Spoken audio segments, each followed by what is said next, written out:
ሽያጭ የጎዳና ላይ ንግዶችና በሌሎች ቢዝነሶች ቤተሰብ የሚያስተዳድር ከአማራ ተወላጆች ጋር ታርጌት እንደሆነ ፖለቲካዊ ውሳኔ እንደሆነ ማሳያ ነገር ይሆናል። ኤዲታር በዋናነት እንግዲህ እንደምታውቀው ህገወጥ ስራ ከተባለ ጫት ቤቶች አልተነኩም፣ ሽሻ ቤቶች አልተነኩም። ነገሩን የሚያባብስ እንጂ የሚቀንስ ነገር አይደለም። አሁን እየተደረገ ያለው ሰውን የበለጠ የሚያስቆጣ የሚያናድድና ወደ አመፅና ወደ ሌሎች ተግባራት የሚያስገቡ እርምጃዎች ናቸው እየተወሰዱ ያሉት። በተለይ በከተማ ውስጥ የሚኖረው ህዝቡም በከፍተኛ ደረጃ ከኑሮ ውድነት ጋር በተያያዘ የዳቦ ጥያቄ በቅርቡ የሐኪሞችም የጠየቁትን ማስታወስ ይቻላል። መምህራንም በተመሳሳይ ተቃውሞ እያደረጉ ነው በተለያየ ክልሎች። በአጠቃላይ አዲስ አበባ ላይ ህዝባዊ ቁጣ የመነሳት እድሉ ሰፊ ነው በአንተ ግምገማ? 100% አይቀሬ ነው። በጣም በቅርብ ሳምንታት ውስጥ የሚታይ ከባድ ህዝባዊ ቁጣ ገንፍሎ እንደሚወጣ ምንም ጥርጥር የለም ነው። ግን ኢትዮጵያ ውስጥ እየተካሄደ ያለው እኔ በጣም ነው የሚገርመኝ። እኔ አንዳንዴ አረ በእግዚአብሔር አረ ኢቲዲን እንኖር እንዴ! ማን ነው እስኪ እንደኔ የቸገረው ካለ እንደዚህ ግራ የገባው በመድኃኒዓለም። ሰላም ተነስተልን ውድ የጽናት ሚዲያ ቤተሰቦች፣ በየጊዜው ለምናቀርባቸው ፈጣን መረጃዎች ወደ እርስዎ እንዲደርስ የደወል ምልክቱን በመንካት ጽናት ሚዲያ ሰብስክራይብ ማድረግዎን አይዘንጉ። ፕሮግራማችን ወደ ሌሎች እንዲደርስ ላይክ፣ ሼር በማድረግ የበኩሉን አጋርነት አይለይ እንላለን። እስከ መጨረሻው ሲቆዩ በርካታ ሀገራዊና ወቅታዊ ዓለም አቀፍ ዜናዎች ይደርሱታል። ጽናት ሚዲያ። ሰላም ጤና ይስጥልኝ አድማጭ ተመልካቾቻችን፣ የጽናት ሚዲያ ቤተሰቦች እንደምን ቆያችሁ? እንደምን አረፈዳችሁ? እንግዲህ ጽናት ሚዲያ ፕሮግራማችን ጀምረናል። ተቋርጦ የነበረው ለተወሰነ ጊዜ እንግዲህ በተከታታይ ከረፍት በኋላ ደግሞ እንመጣለን። ሁሉ ጊዜ ወደ እናንተ የምናደርሳቸው የተለያዩ ሀሳብ አስተያየቶቻችን እንደዚሁም መረጃዎች የምናሰማበት ጊዜ ጀምረናል። የጽናት ሚዲያ ቤተሰቦች ሁሉ ጊዜም እየተከታተላችሁ የምታዳምጡ ሀሳብ አስተያየት የምትሰጡ ከልብ እናመሰግናለን። ሁሉ ጊዜም ሀሳባችሁን ስጡ፣ ጽናትን ተከታተሉ፣ ጽናትን ደግፉ እንላለን። ጽናትን መስማት የህዝቡን ችግሮች የየዕለት መረጃዎችን መከታተል ስለሆነ ይሄ ፕሮግራም እንዳያመልጣችሁ ደግሞ ጽናትን ሰብስክራይብ በማድረግ ላይክ በማድረግ ሌሎችም እንዲዳረስ የበኩላችሁ ሚና እንድትወጡ ሁሉ ጊዜ በአክብሮት እንጠይቃለን። የዛሬ የጽናት ሚዲያ ቤተሰቦች ፕሮግራማችን የአዲስ አበባ ከተማ አስተዳደር የወሰነው አንድ ውሳኔ አለ። ይሄ ውሳኔ እንድምታዎቹ ምንድን ናቸው? አሁንስ ምን እየተፈጸመ ነው? በውጤት ደረጃስ የሚያገኘው ፋይዳ ምንድን ነው የሚለውን ማየት እንፈልጋለን። የአዳነች አቤቤ የከተማ አስተዳደር በዋናነት ያው የኦህዴድ የአዲስ አበባው የተለኛ መንግስት ማለት በሚቻልበት ሁኔታ በጣም የሚያስገርም ውሳኔ አሳልፏል። ይሄ ከውሳኔ በፊት ግን ቀደም ሲል የተለያዩ እንቅስቃሴዎች እንደነበሩ ጽናት ሚዲያም በተለያዩ መረጃዎች ስናቀርብ ነበረ። ውሳኔው ምንድን ነው? ውሳኔው በአዲስ አበባ ከተማ ውስጥ የሚገኙ አረቄ ቤቶች የጸጥታና ደህንነት አደጋዎች ናቸው የሚል ግምገማ ይዘዋል። ስለዚህ በከተማ ውስጥ ያሉ አረቄ ቤቶች እንዲዘጉ የሚል ነው። በከተማ ውስጥ ያለ የአረቄ ቤት ወይም ደግሞ እንደዚህ አይነት ንግድ ላይ የተሰማሩ ሰዎች ምን አይነት ሰዎች ናቸው የሚለውን ደግሞ ስናይ በጣም በዝቅተኛ ደረጃ ያለ የማህበረሰብ ክፍል ምናልባትም ራሱን ለመሸፈን አሁን ካለበት ከፍተኛ የሆነ የኑሮ ውድነት አጠቃላይ ቀውስ ሰው ቤት ተከራይቶ እንኳን መኖር አይችልም። ስለዚህ ሰው የግድ ራሱን ለማዳን በሚያደርግበት የስራ እድል ፈጠራ እንደዚህ አይነት ነገር በጣም በትናንሽ ካፒታል ስራ ሊጀምሩ ይችላሉ። ዋናው ጥያቄ አረቄ ቤቶችን መዝጋት ነው ወይንስ ሰው ወደዛ አካባቢ ትኩረቱን እንዲያደርግ የመንግስት የፖሊሲ አቅጣጫ ምን መሆን አለበት? የከተማ አስተዳደሩ ብያን የሚሰጥበት የአረቄ ቤቶችን መዝጋት አለብን ብለው ከመወሰናቸው ግን በፊት የተለያዩ እንደዚህ አይነት ስራ የሚሰሩ ሰዎች በተለይ ቦሌ ቡልቡላ አካባቢ፣ ገርጂ አካባቢ፣ ሾላ አካባቢ አሁን ሸገር ከተማ ብለው እዛው አዲስ አበባ ውስጥ ያጠሯት አካባቢ ላይ ሰዎችን እያፈናቀሉ እንደሆነ ሰምተናል። ይህንን በጽናት ሚዲያም ገልጽ ነው። በተለይ ከዚህ ስራ ጋር በተያያዘ የሚሰሩ ሰዎችን ከአካባቢያችን ልቀቁ ነው ያሏቸው። ቃል በቃል እንደዛ ነው ያሏቸው። አስፈላጊ ከሆነ በድምፅ ሪከርድ አድርገን ማምጣት ይቻላል። ስለዚህ እኛ በደረሰን መረጃ ይሄ አካባቢ ለቃችሁ ውጡ፣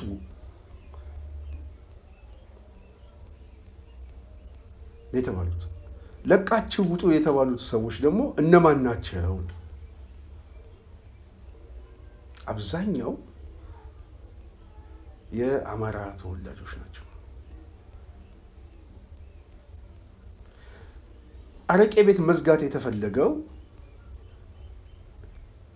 ምናልባት ለከተማው የጸጥታና አደጋ ተብሎ እንዲገመገም የተፈለገው ለምንድን ነው ከተባለ በዋናነት የአማራ የነጻነት ኃይሎች የሚገናኙበት የሚሰባሰቡበት በተለይ አዲስ አበባ ውስጥ ደግሞ ስጋትም ስላለ ስለዚህ ይሄ ስጋት በዋናነት እዚህ አካባቢ ውስጥ ያሉ የማህበረሰብ ክፍሎች ናቸው። ስለዚህ እነዚህ እናጽዳቸው የሚል ፖለቲካዊ አቅጣጫ ነው። ስለዚህ የደህንነቱ ችግር ከማን ጋር የመጣው? ከማህበረሰብ ጋር አይደለም። ሰው አረቄ እንዳይጠጣ አልኮል በጣም አደገኛ ነው፣ የጤና ችግር ያመጣል። መንግስት በዚህ ጉዳይ ላይ ትኩረት ሰጥቶ የማህበረሰቡን ዋስትና ጤንነት ምናምን ለመጠበቅ አይደለም ዋናው ጉዳይ፣ የመንግስትን ስልጣን የመጠበቅ ጉዳይ ነው። ስለዚህ የመንግስት ስልጣን ደግሞ አደጋ ውስጥ የሚገባው በአዲስ አበባ ውስጥ ተደራጅቶ የተቀመጠ ኃይል አለ ብለው ገምግመዋል። ከዚህ በፊት እኛ በማስረጃ ነው ወደ እናንተ የመጣ። ስለዚህ አዲስ አበባ ውስጥ ተደራጅቶ የተቀመጠው ኃይል ድንገታዊ የሆነ ችግር ይፈጥርብናል የሚል ሁል ጊዜ ፍርሃትና ግምገማ ስላላቸው ከዚህ በፊት አዲስ አበባ ፖሊስ ኮሚሽን የሰላምና ጸጥታ ክፍሉም በየቤቱ ገብተን እንፈትሻለን ብለው አንድ መግለጫ ማውጣታቸው የሚታወቅ ነው። አሁን ደግሞ መሰብሰቢያቸው አረቄ ቤት ነው። ስለዚህ አረቄ ቤት መከልከል አለብን የሚል ታርጌት ማለት ነው። ይሄ ታርጌት ቀጥታ ከአማራ ጋር የተያዘ ነው። ስለዚህ በተዘዋዋሪ በከተማ ውስጥ የሚሰራው አማራ ስራውንም በመዝጋት ከቤቱም በማፈናቀል ከከተማ የማጽዳት ጉዳይ ነው። እንዲለቅ ማድረግ ነው። ሂድ አትበለው፣ እንደሄድ አድርገው ነው፣ መግፋት ነው። ሁሉንም ነገር መዝጋት። ቤቱን ይፈርስበታል። በጨረቃ ቤት እየተባለ ይወጣል። ሸገር ከተማ በቅርብ ጊዜ በጣም በርካታ ሰዎች የተፈናቀሉበት ቦታ በሊዝ ጨረታ ሊሸጡ የጨረታ ማስታወቂያ እንደወጣ ሰሞኑን መነጋገሪያ ሆኖ ነበር። በጣም ብዙ ሰዎች ማለት ነው። እንደውም አንዳንድ ሰዎች ይህንን ተቃውሞ ሁሉ ነበር። እዛ አካባቢ ላይ መስጊድ ሁሉ ፈርሷል እና ያ ሁሉ የፈረሰ ያ ሁሉ ያለቀሰ ህዝብ መጨረሻ ላይ ምንድን ነው የሚያደርገው? ለገበያ ነው ያመጡት። ኦህዴድ ማለት ይሄ ኦህዴድ የሚባለው ቡድን ይሄ የፖለቲካ አኒማልስ ዋና የትኩረት አቅጣጫው ከስልጣን የሚገኝ ጥቅም ማስጠበቅ ነው። ከስልጣን የሚገኝ ጥቅም ለማስጠበቅ ደግሞ አብዛኛውን መሬት በነፍጠኛ እጆች ተይዟል፣ በአማራ እጅ ተይዟል። ስለዚህ ይሄንን አማራ ከከተማው ነቅለን እናስወጣው።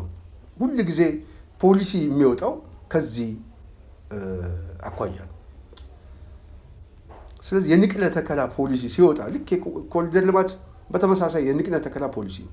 የልማት ፖሊሲ አይደለም፣ የማጽጃ ፖሊሲ። በዛ የሚችሉትን አጸዱ። አሁን ግን ምን ደግሞ ተፈለገ? አረቄ ቤቶችን እናጽዳ። አዳነች አቤቤ እኮ ምናልባት ተወልዳ ያደገችበት ቦታ ላይ በእርግጠኝነት ወላጆቿ አረቄ እየጠመቁ እየሸጡ ያሳደጓት ልጅ ነች። እና ይህንን ስራ እየሰሩ ቤተሰብ የሚመሰርቱ ቤተሰብ የሚያሳድሩ ሰዎች በጣም ብዙ ናቸው። ስለዚህ የእነሱን እንጀራ የእነሱን ህይወት መዝጋት ማለት ነው። የቤተሰቦቻቸውን ህይወት መዝጋት ማለት ነው። እና አማራጭ ስራ የለም። የሚሰሩት ሰዎች ይታሸግባቸዋል። ግብር ከፋዮች ግብር ይጨመርባቸዋል።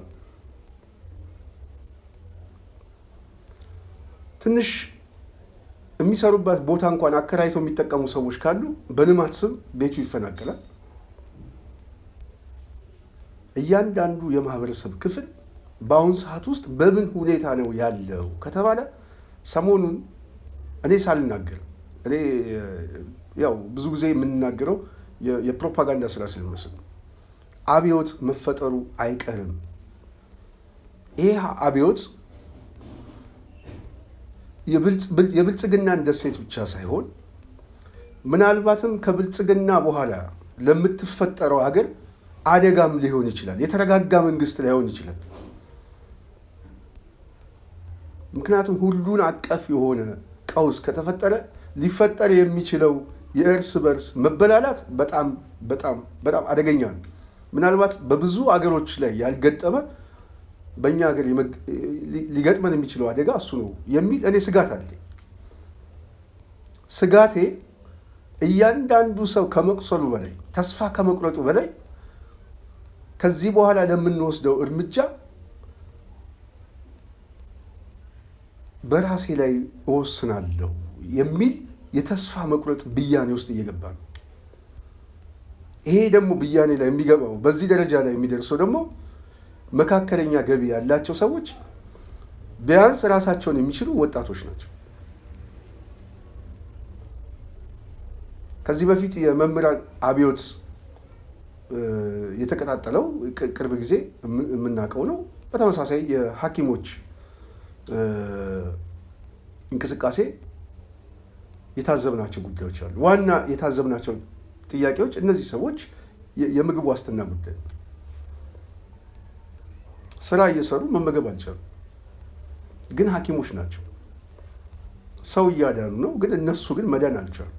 ዳቦ መብላት አልቻሉ። የዳቦ ጥያቄ ሲሰጣቸው ጽንፈኞች ናቸው የተባሉት።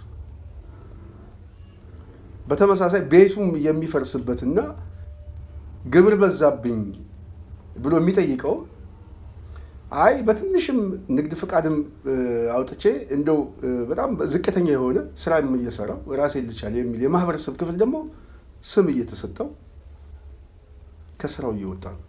ስለዚህ ከስራው የሚወጣው ምንድን ነው? ነገ ጠዋት ተስፋው ከተባለ አመጽ ነው። ስለዚህ ብልጽግና ምን እያደረገልን ነው? የአመጽ ኃይሎችን እያደረጀልን፣ የሚያምፀውን ኃይል እያሰባሰበልን። ይሄ የሚያምፀውን ኃይል ደግሞ ሲያሰባስብልን ለእኛ ለውጥ ለምንፈልገው ኃይሎች ትልቅ ጉልበት ነው፣ ትልቅ አቅም ነው። ምክንያቱም እኛ ከዚህ በኋላ የፕሮፓጋንዳ ስራ መስራት አያስፈልገንም። የቅስቀሳ ስራ መስራት አያስፈልገንም። ተቀስቅሶ አልቋል። ለራሱ ብልጽግና ቀስቅሶት በተግባር አልቋል። የሚቀረው እንዴት ነው ሂሳብ የሚያወራርደው? በምን አይነት አደረጃጀት ሊመጣበት ይችላል? ይሄ የተቆጣ የማህበረሰብ ክፍል ምን አይነት ለውጥ ሊያመጣ ይችላል? ለውጥ ውስጥ የተረጋጋ ለውጥ እንዲሆን ምን አይነት ስራ መሰራት አለበት? በዚህ ጉዳይ ላይ የልሂቃን ድርሻ ምንድን ነው? ወደ ከፋ ቀውስ ውስጥ እንዳንገባ በዝቅተኛ ኪሳራ በዝቅተኛ ዋጋ የማይቀረውን ለውጥ እንዴት አድርገን እንቀበለው የሚል ጉዳይ ነው እንጂ የለውጥ ጉዳይ ላይ አብቅቷል። ለእኔ አብቅቷል። እንዳበቃ ማሳያው ሁለት ሰዎች የተናገሩትን እንስማቸው። እያዋዙ ብሶታቸውን የሚናገሩ ሰዎች እናያቸው። ተመልሰን እንመጣለን። እኔ ዶክተር አብይ አህመድ እውነት በጨዋ ደንብ በህይወት ያለው አይመስለኝም። ካሉ ጠይቁልኝ ፕሊዝ፣ አለሁ በሉን። ለምን እንደዚህ እንደምል ልንገራችሁ። ወጣቱ ስራ የሆነ ነገር ካክስቱም ካጎቱም ካያቱም ምናምን ካለው ከሌለው አቅሙ ተጋግጦ የሆነ ነገር ይከፍታል። ከዛ ግብር ሌላ ታሪክ እኔማ የአፍሪካ አህጉርን ነው መሰለኝ እንዳጠቃላይ ምን ከፍለው ሌላ እኔ ምንም አማርኛ የዘብረቅረቅ ቢልባችሁ ራሱ እየወላችሁ እየሰካካችሁ ስሙት። 2017 ላይ የራሴ 2 ስራ ነበረኝ። አሁን እግዚአብሔር ይመስገን አንዱን በግብር ምክንያት ዘግቼዋለሁ። አንዱ ደግሞ መንግስት የሰጠን ንግድ ፍቃድ ራሱ ሌላ መንግስት ደግሞ ነጠቀንና በዛ ምክንያት ስራው ቆሟል ለጊዜው። ስለምን እንደማወራ በእርግጠኝነት አብዛኞቻችሁ ይገባችኋል።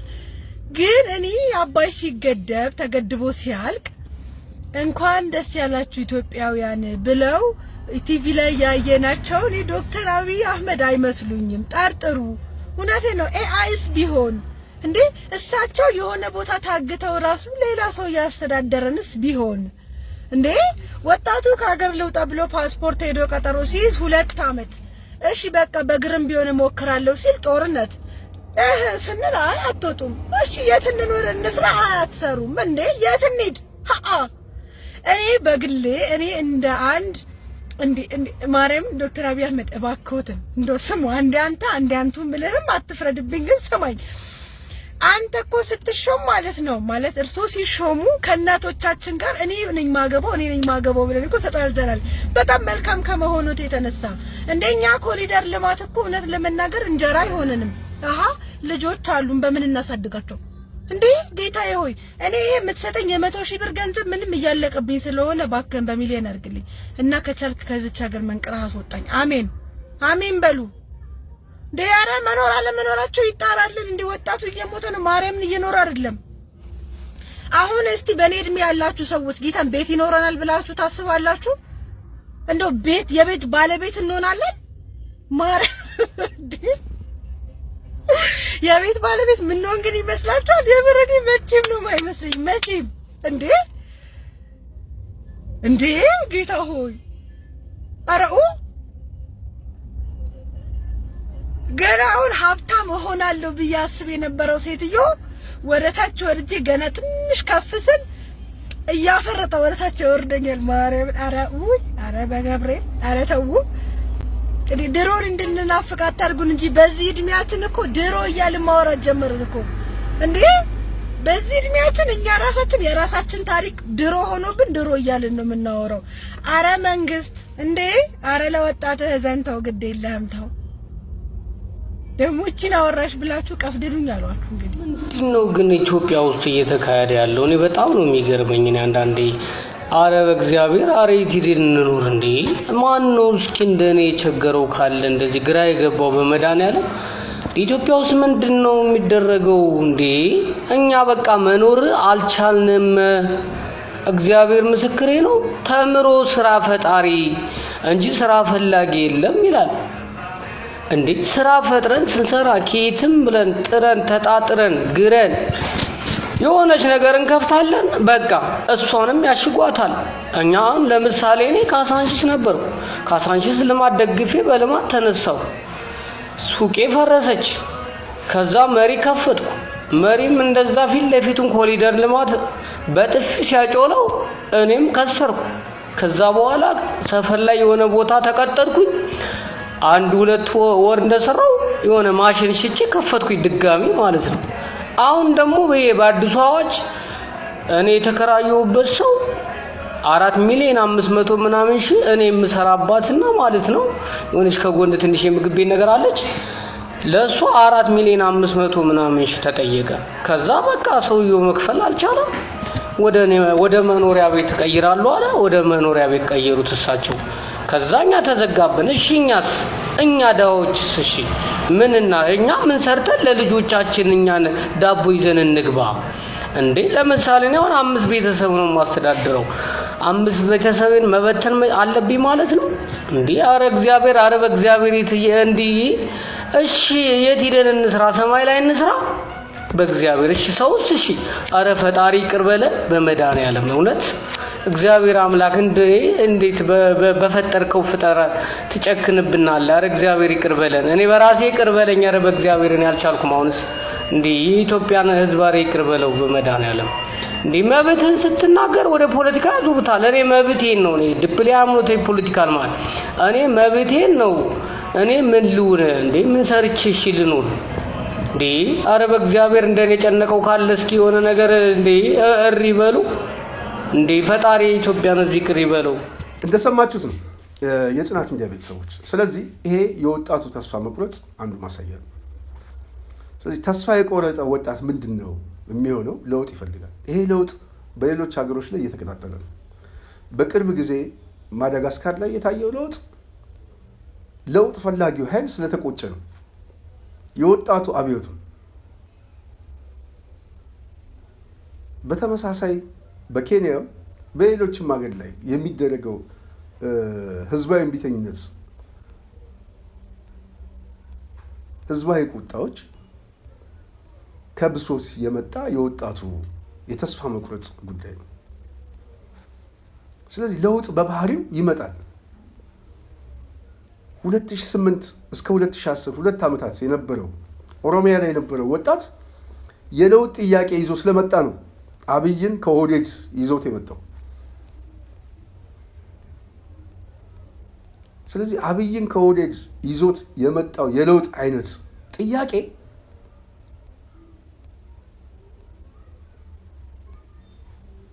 በተመሳሳይ በአዲስ አበባም በመላ ሀገሪቱ ላይ መቀጣጠሉ የማይቀር ጉዳይ ነው። መፈንዳቱ የማይቀር ጉዳይ ነው።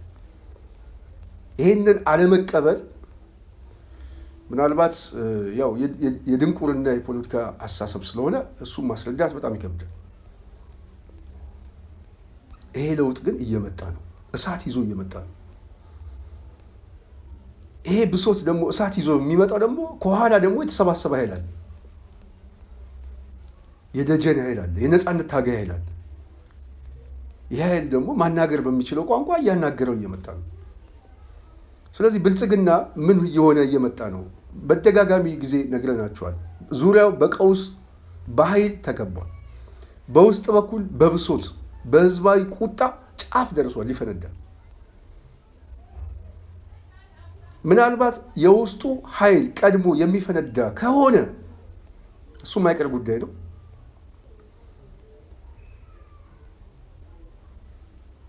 አገሪቷ ምናልባት ማንም ሰው ሊቆጣጠራት በማይችልበት ሁኔታ ውስጥ ትገባለች። የትኛውም ሶስተኛ ወገን መጥቶ እንኳን ሊያረጋጋው በማይችልበት ሁኔታ የብልጽግና አቅም እንቶ የውስጡ ኃይል ተነሳ ማለት የውጭ ኃይል ሮጦ የሚገባበት እድል ብቻ ነው ያለው። ምክንያቱም በአዲስ አበባ 30 ኪሎ ሜትር ላይ ነፃ ግዛት ነው። ትላንትና ሸዋሮቢት ገብቶ ነው የወጡት የነፃነት ታጋዮች። እዚህ መንዝ እና እዚህ ቡልጋ ዙሪያ ላይ ነው ያሉት።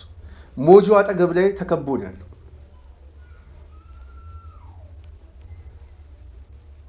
የማይቀር ጉዳይ። ሰሞኑን በተለይ ከአማራ ክልል ጋር በተያያዘ ኦኤምኤን የተለያየ ፕሮፓጋንዳ ስራ እየሰራ ነው። በተለይ ከበዓለም ጋር አሟሟት ጋር በተያያዘ ያንን ካውንተር ለማድረግ ያው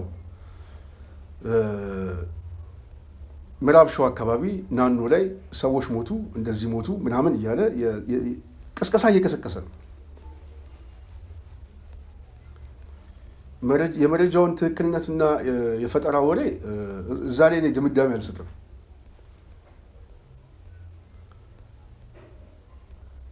ዋናው ነገር ለመጣው የፕሮፓጋንዳ ብልጽግናን ለመከላከል እንደሆነ ግልጽ ነው። ግን በመረጃ ደረጃ የነገሩን ስንወስድ ምዕራብ ሸዋ ላይም የታጠቀ ኃይል አለ ማለት ነው። ከአዲስ አበባ በጣም ቅርብ ርቀት ላይ ከአዲስ አበባ 225 ኪሎ ሜትር ሸዋሮቢት ላይ ገብቶ የሚወጣ የነፃነት ታጋይ አለ። ሞጆ ገብቶ የሚመጣ አለ።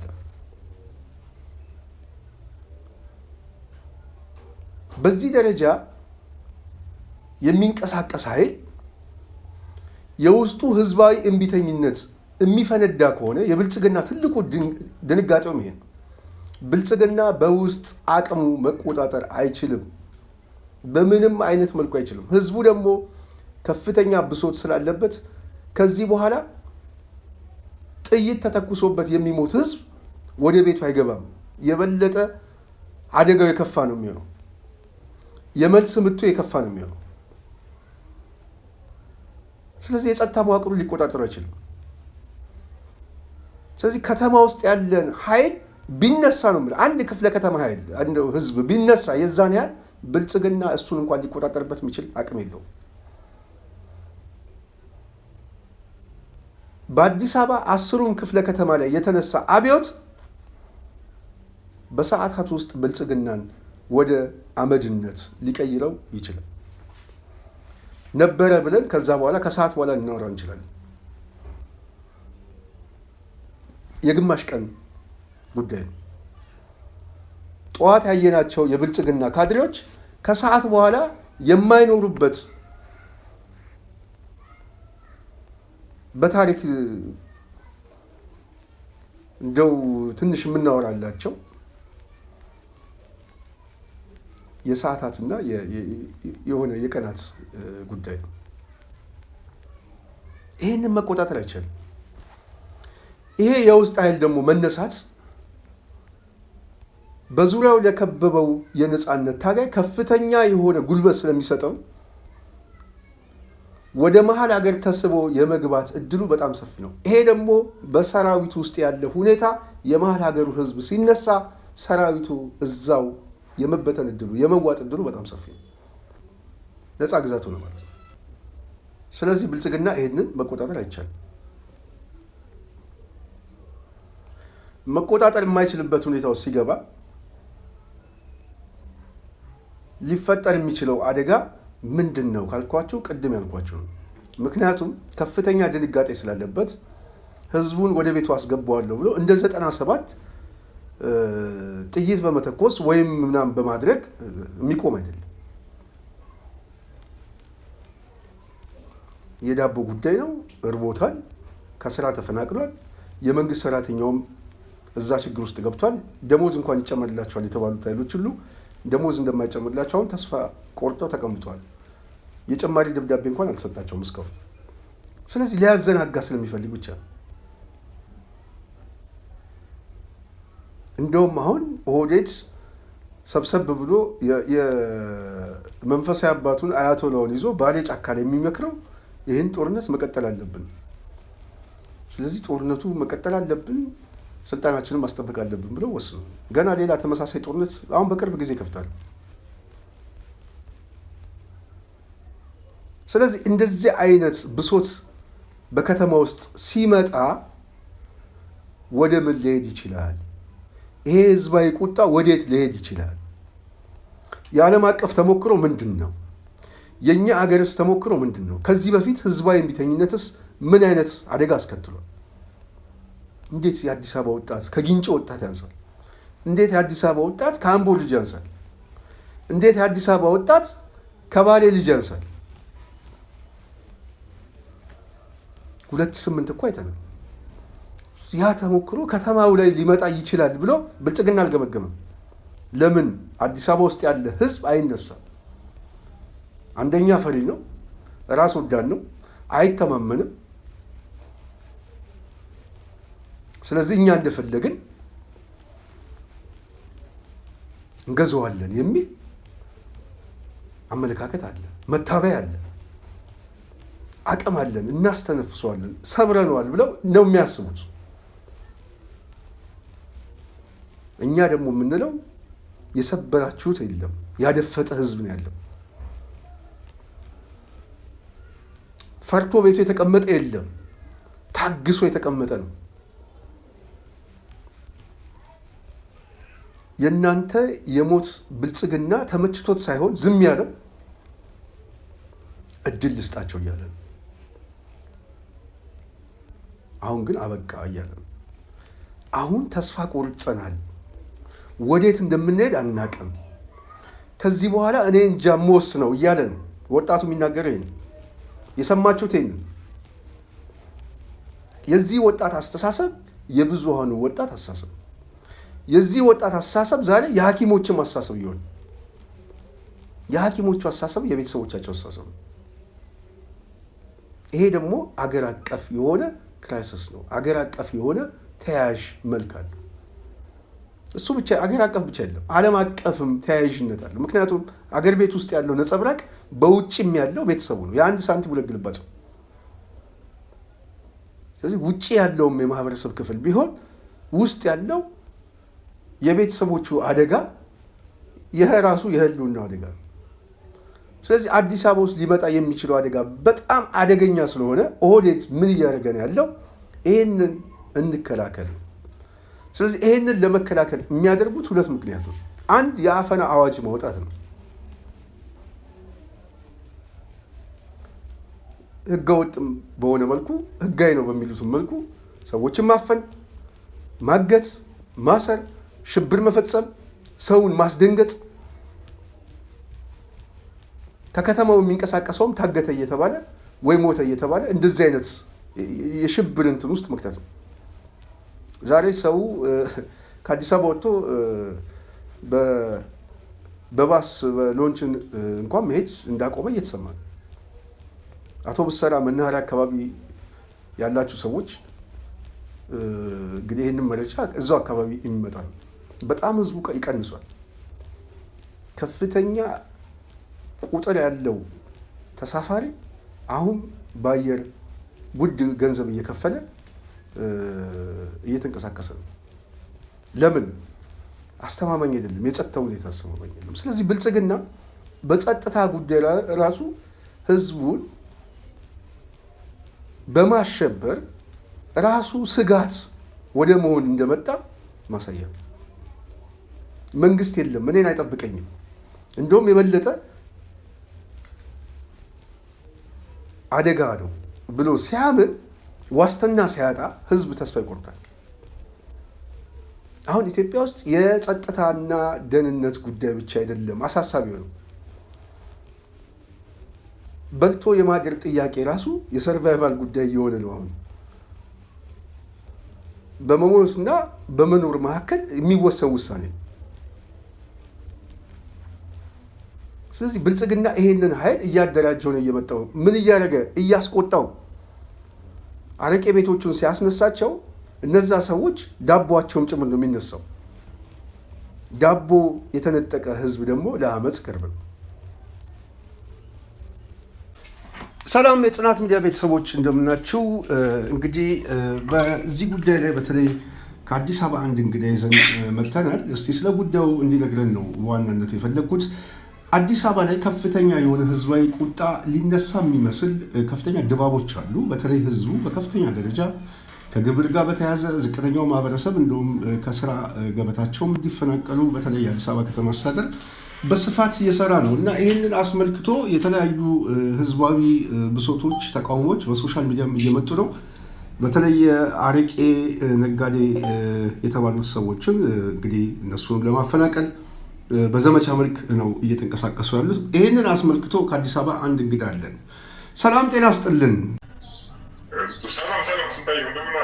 አለን ምንድን ነው አዲስ አበባ ላይ በከፍተኛ ደረጃ ህዝባዊ ቁጣ የሚመስል ነገር እየተነሳ ነው እና ህዝቡ ብሶት ውስጥ እየገባ ነው እየተሰማ ያለው። በተለይ የአዲስ አበባ ከተማ አስተዳደር በዝቅተኛ ደረጃ ላይ ያሉትን ነጋዴዎች ሁሉ ቤታቸውን ከማፍረስ ጀምሮ ከስራ ገበታቸው እያፈናቀለም እንደሆነ እየተሰማ ነው። በተለይ አሁን አረቄ የሚሸጡትን ሰዎች እናፈናቅላለን በሚል ያው ታርጌት የተደረገው በተለይ የአማራ ተወላጅ እንደሆነ ይታወቃል። ምንድን ነው ህዝብ ውስጥ ያለው ስሜት? ስላለው ጉዳይ ላይ ትንሽ ነገር እስቲ ትነግረን። ሁለት ነው ሰምተህ በአጠቃላይ ዝቅተኛ ገቢ ያለው ማህበረሰብ የማያሰራ እንቅስቃሴ ነው በስፋት እየተደረገ ያለው። በተለይ በአረቄ ሽያጭ፣ የጎዳና ላይ ንግዶች እና በሌሎች ቢዝነሶች ቤተሰብ የሚያስተዳድሩ ሰዎችን የማሳደግ ከገበያ የማስወጣት ስራ ነው እየተሰራ ያለው። በዋናነት ትኩረት ያደረገው ማን ላይ ነው? በተለይ ይታወቃል የከተማ አስተዳደሩ አረቄ ነጋዴዎች ይህንን ሰርተው ቤተሰብ የሚያስተዳድሩ ናቸው፣ በቤት ኪራይ የሚኖሩ ናቸው። ታርጌት የተደረገበት ግን በዋናው ከሰላምና ደህንነት አኳያ በሚል ነው። ስለዚህ በተለይ ከአማራ ተወላጆች ጋር ታርጌት እንደሆነ ፖለቲካዊ ውሳኔ እንደሆነ ማሳያ ነገር ይሆናል። ሄዲታል በዋናነት እንግዲህ እንደምታውቀው ህገወጥ ስራ ከተባለ ጫት ቤቶች አልተነኩም፣ ሽሻ ቤቶች አልተነኩም፣ ቁማር ቤቶች አልተነኩም፣ ውስኪ ቤቶች አልተነኩም። በዋናነት ከአማራው ማህበረሰብ ጋር የተያያዙ አነስተኛ ቢዝነሶችን ከአማራ ክልል የሚመጡ ሸቀጦችን ከገበያ ለማስወጣት የተደረገ የፖለቲካ ሻጥር እንጂ ወንጀልን ለመከላከል ምንም ግንኙነት የሌለው እርምጃ ነው። ስንታይ አሁን ባለበት ሁኔታ በተለይ ማህበረሰቡን በዚህ ደረጃ መንግስታዊ ተኮር የሆነ ማፈናቀልና ማሳደድ የተፈለገበት በተለይ አሁን አማራ ክልል ላይ ካለው ውጥረት ጋር በተያያዘ እና በተለይ የነጻነት ታጋዮችም እየተጠናከሩ መምጣት ጋር በተያያዘ ከተማ ውስጥም ተመሳሳይ ነገር ይነሳብናል የሚል ግምገማና ስጋት አላቸው ይባላል። ትክክል ነው? ሰው ግምጃ የውጥረቱን አባብሰዋል እንጂ ቀንሰው ነገሩን የሚያባብስ እንጂ የሚቀንስ ነገር አይደለም። አሁን እየተደረገ ያለው ሰውን የበለጠ የሚያስቆጣ የሚያናድድና ወደ አመፅና ወደ ሌሎች ተግባራት የሚያስገቡ እርምጃዎች ናቸው እየተወሰዱ ያሉት። በተለይ በከተማ ውስጥ የሚኖረው ህዝቡም በከፍተኛ ደረጃ ከኑሮ ውድነት ጋር በተያያዘ የዳቦ ጥያቄ በቅርቡ ሐኪሞችም የጠየቁትን ማስታወስ ይቻላል። መምህራንም በተመሳሳይ ተቃውሞ እያደረጉ ነው በተለያየ ክልሎች። በአጠቃላይ አዲስ አበባ ላይ ህዝባዊ ቁጣ የመነሳት እድሉ ሰፊ ነው በአንተ ግምገማ? 100% አይቀሬ ነው። በጣም በቅርብ ሳምንታት ውስጥ የሚታይ ከባድ ህዝባዊ ቁጣ ገንፍሎ እንደሚወጣ ምንም ጥርጥር የለም። ለዚህ ምንድን ነው ማሳያ ያልከው አንተ? በቃ ከፍተኛ አስተዳደራዊ በደል አለ፣ የኢኮኖሚ መዳከም አለ፣ ስራም በትንንሽ ስራዎች የሚሰሩ ሰዎችን ከስራዎች ማድረግ፣ ነጋዴዎችን ከአቅም በላይ ግብር በተለያዩ ወጪዎች መመዝበዝ፣ አድሎ፣ ማግደል፣ ብሔር ተኮር ጥቃት እና በጣም ብዙ ችግሮች አሉ። እነዚህ ሁሉ ተደራርበው ምናልባት በቅርቡ አፍሪካ ውስጥም በተለይ ማዳጋስካር የመንግስት ለውጥ አድርጓል። ኬንያ ላይም በጣም በሰፊው ህዝባዊ ተቃውሞ የነበረበት የቅርብ ጊዜ ትዝታ ነው። በተመሳሳይ ብዙ የአፍሪካ ሀገር ውስጥ እንደዚህ አይነት ህዝባዊ እምቢተኝነት እየተነሳ ነው። ኢትዮጵያ ውስጥ የመግባት እድሉ አለ ብለህ ታስባለህ? በጣም በከፍተኛ ደረጃ። በጣም ነው የማመሰግነው። አጭር ቆይታ እዛው ከቦታው ከአካባቢው ላይ እንደው መረጃ እንድትሰጠን እንግዲህ ስለተባበርከን ከልብ እናመሰግናለን። እንደዚሁ በተመሳሳይ በሌላም ቀን ለአድማጭ ተመልካቾቻችን እንደምትመጣ ተስፋ አደርጋለሁ። በጣም አመሰግናለሁ። እኛ እሱን እናደራጀዋለን። እኛ እሱን የፕሮፓጋንዳ ስራ ማስተማር መቀስቀስ አይጠበቅብንም።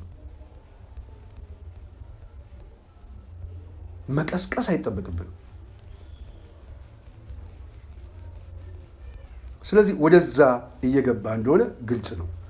አሁን የመጨረሻው ነጥብ ላይ ነው ያለ። የመጨረሻው ደረጃ ላይ የደረሰ ይመስለኛል። በተለይ አዲስ አበባ ውስጥ ያለ ህዝባዊ ቁጣ፣ ፖለቲካዊ ኢሹ እሱ በጣም አደገኛ ነው። አሁን እንደ ማህበረሰብ ራሱ አሁን በልቶ የማደር ጥያቄያችን በጥያቄ ምልክት የገባ ነው የብዙሃኑ ህዝብ። ስለዚህ ለዚህ ጉዳይ ህዝቡ የማመጽ ዕድሉ በጣም ሰፊ ነው። ይሄ ጉዳይ ብልጽግና ገምግሞት አመጽ ቢነሳ ልንቆጣጠረው አንችልም በሚልም ስለገመገመው ይሄ አመጽ ደግሞ ከተነሳ በዙሪያው ከከበቡት የነጻነት ኃይሎች ጋር አብረን ስናያይዘው አገሪቷ ወደ ከፍተኛ ቀውስ ውስጥ የመግባት ዕድሏ በጣም ሰፊ ነው። ስለዚህ የትኩረት የማዛባት እንቅስቃሴ አንዱ ከዚህ በፊት ደጋግሜ እንዳልኳችሁ በቅርብ ጊዜ ነው የምነግራችሁ። በቅርብ ጊዜ በዚህ ከህወሓት ጋር ወይም ከሻዕቢያ ጋር የሚያደርገውን ጦርነት መጀመሩ አይቀርም። ይሄ በቅርብ ጊዜ ለዚህ ጥሩ ማሳያ የምነግራችሁ ምርጫ ቦርድ ከተለያዩ የፖለቲካ ፓርቲዎች ጋር እያደረገ ያለውን ውይይት ምርጫ ለማስረዘም ሁሉ ፍላጎት አለ የሚል የፕሮፓጋንዳ ስራ እየሰሩ ነው። ይሄ ግብአት ነው። የባሌው ኮንፈረንስ ግብአት ነው። ብልጽግና ውስጥ እየተፈጠረበት ያለው መደናገጥና መከፋፈል ትልቅ ግብአት ነው። ስለዚህ እነዚህን ሁሉ ለማስቀየስ አብይ ወደዛ የመግባት እድሉ ሰፊ ቢሆንም እሱም ይዞት የሚመጣው ጣጣ በጣም ከባድ ነው። ስለዚህ አገሪቷ ወዴት እየሄደች ነው? ወደ መፈራረስ አደጋ ውስጥ እየገባች ነው። ወደ ከፍተኛ የማንወጣበት የእርስ በርስ ቀውስ ውስጥ እየገባች ነው። ይህንን ሊያረጋጋ የሚችል ኃይል በፍጥነት ተሰባስቦ በሀገሪቷ ፖለቲካ ላይ ብያኔ የሚሰጥበት ጊዜ ላይ ነው። በተለይ ደግሞ የነጻነት ኃይል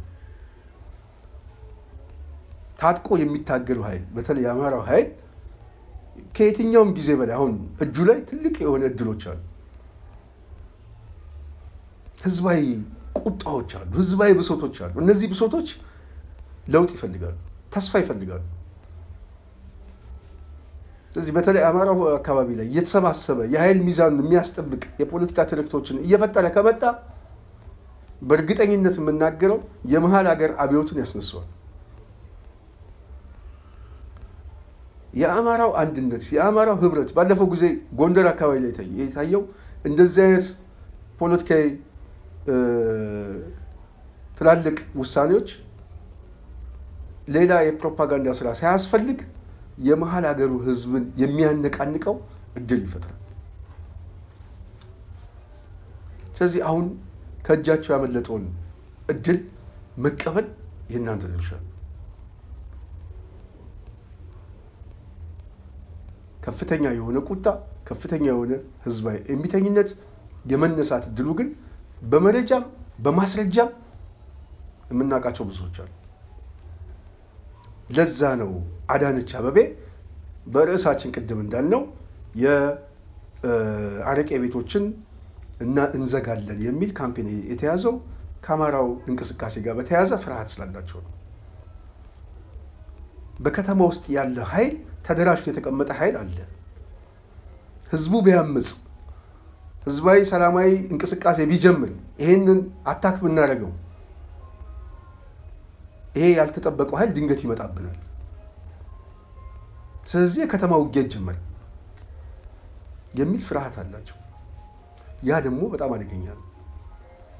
ያ ደግሞ ኦህዴድ በጣም አደገኛ ነው። ምናልባት በኢትዮጵያ ፖለቲካ ላይ ኦህዴድ ሊከፍለው የሚችለው ዋጋ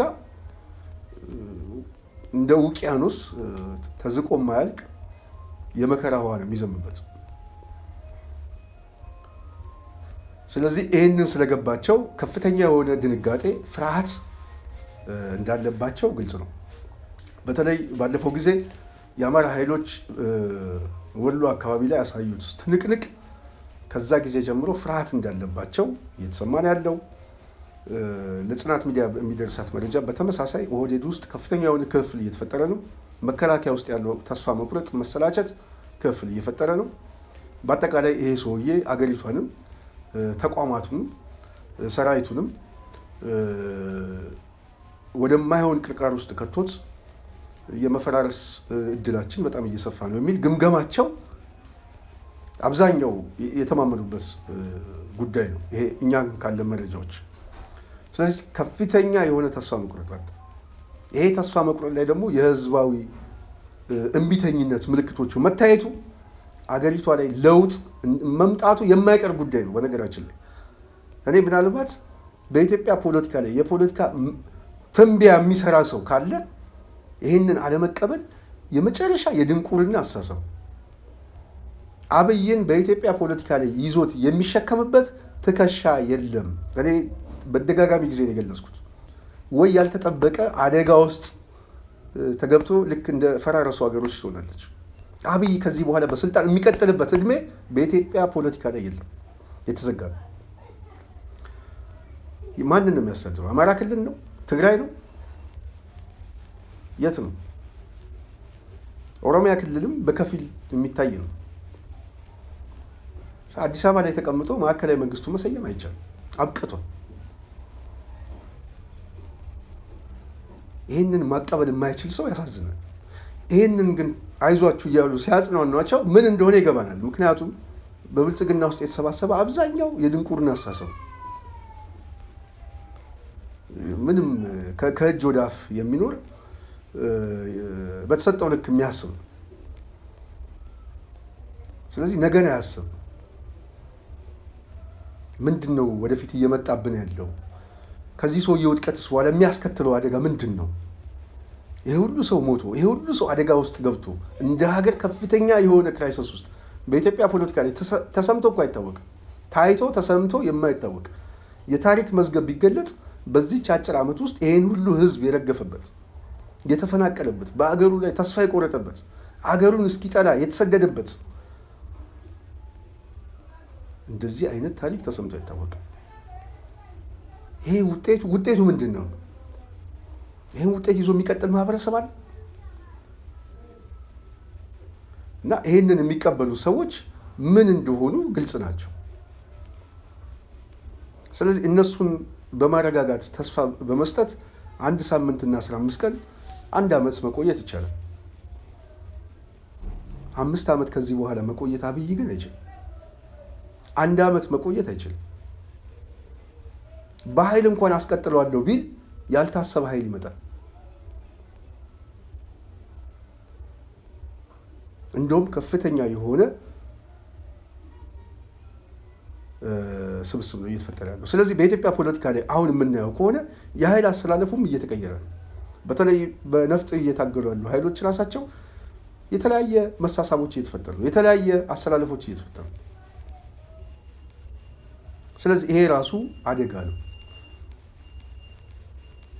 በውስጥ በኩል አኩርፎ የተቀመጠው ኃይል አደጋ ነው። የማህበረሰቡ ለውጥ ፈላጊነት ላገዛዙ አደጋ ነው። በቢሮክራሲው እየተማረረ በዚህ በመንግስት አስተዳደር ውስጥ ከፍተኛ በሙስና በምናምን ነገር ሰማይ የደረሰ 3፣ 4፣ 5 ቤት ያለው ትላልቅ ህንፃ አከራይቶ እኮ የሚቀመጥ የቀበሌ ሊቀመንበር አለ። እኔ እንኳን የማውቀው ሰው አለ። ትልቅ ህንፃ ያለው ግን አሁንም የክፍለ ከተማ ምናምን ሰራተኛ ሆኖ የሚንቀሳቀስ ነው። ሌባ ነው። ህንፃውን እኮ የሚሰራው ከዛ በሚያገኘው ሌብነት ነው። ስለዚህ እንደዚህ አይነት የብልጽግና ሰዎች በምንም አይነት መልኩ ምላሳቸውን የሚቆርጠው የማህበረሰብ ክፍል እንደሚመጣ ግልጽ ነው። እኔ መች ነው ህዝቡ መቀስ ይዞ የሚወጣው ነው እሱ ነው እንጂ እኮ ህዝቡ መውጣቱማ የማይቀር ጉዳይ ነው።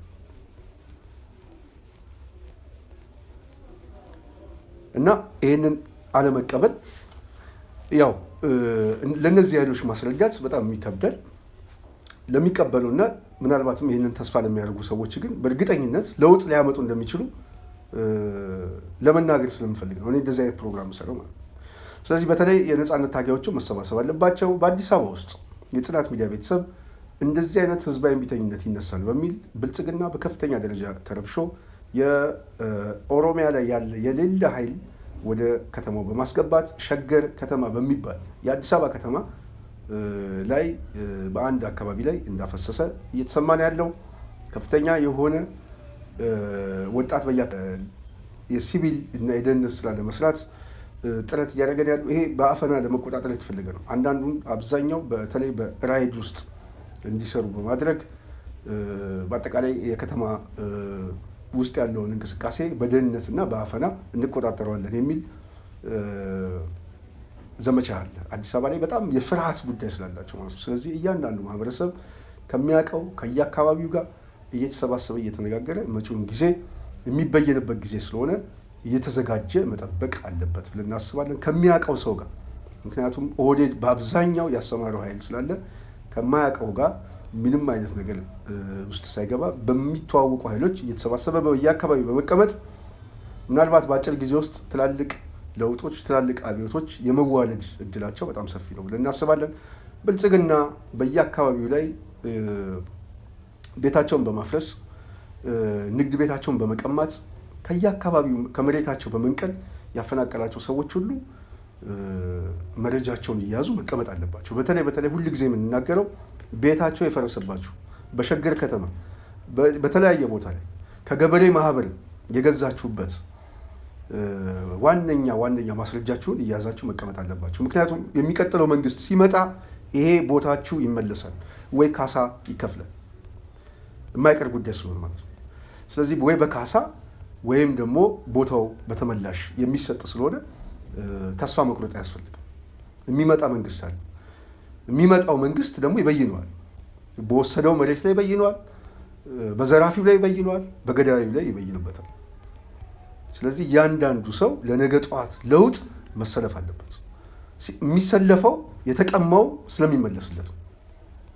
ስለዚህ በተለይ ማስረጃችሁን እያያዛችሁ መቀመጥ ያስፈልጋል ብዬ አስባለሁ። ይሄ ሁሉ ጊዜ የምንናገረው ነው። እኛ አዲስ አበባ ላይ በምናደርገው ትግል ላይ ስንናገር የነበረው የአዲስ አበባ አካባቢ ያለ ማህበረሰብ ምንም አይነት ተስፋ መቁረጥ የለበትም። በኮሊደር ቤቱ የፈረሰ ከኮንዶሚኒየም የተባረረ